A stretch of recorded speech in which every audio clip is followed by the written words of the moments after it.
पार्वती पुत्र लोकत्रय स्तोत्र सत्पुण्य चारित्र भद्रे भवक्त्रा महाकाय कात्यायनी नाथ संजात स्वामी शिव सिद्ध विघ्नेश नी पाद पद्मंबुलन नीदु कंठंबु नी बुज्ज नी मोमु नी मौళి బాలేందు ఖండంబు నీ నాలుగు హస్తంబులున్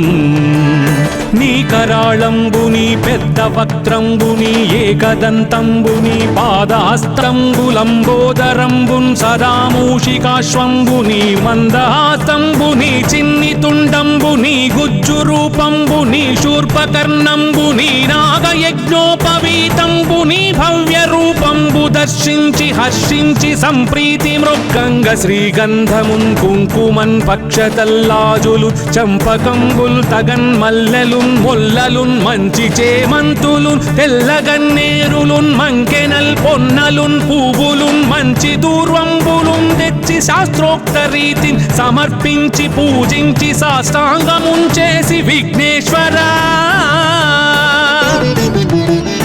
నీకు టెంకాయ పొన్నంటి పండ్లున్ మరిన్మంచివౌ నిక్షు ఖండంబులు రేగు పండ్లప్పడంబుల్ వడల్ నేయి బూరెల్ మరిన్ గోధుమప్పంబులున్ మండిగల్ పుల్కలున్ బూరెలున్ గారెలున్ చుక్కమౌ తెక్కెరల్ చెల్మిడిన్ బెల్లమున్ తేనెయున్ జున్ను బాలాజ్యమున్ నానబియ్యంబు నామ్రంబు బిల్వంబు మేల్బంగరున్ పళ్ళెమందుంచి నైవేద్యమున్ పంచ నీరాజనంబుల్ నమస్కారముల్ చేసి విఘ్నేశ్వర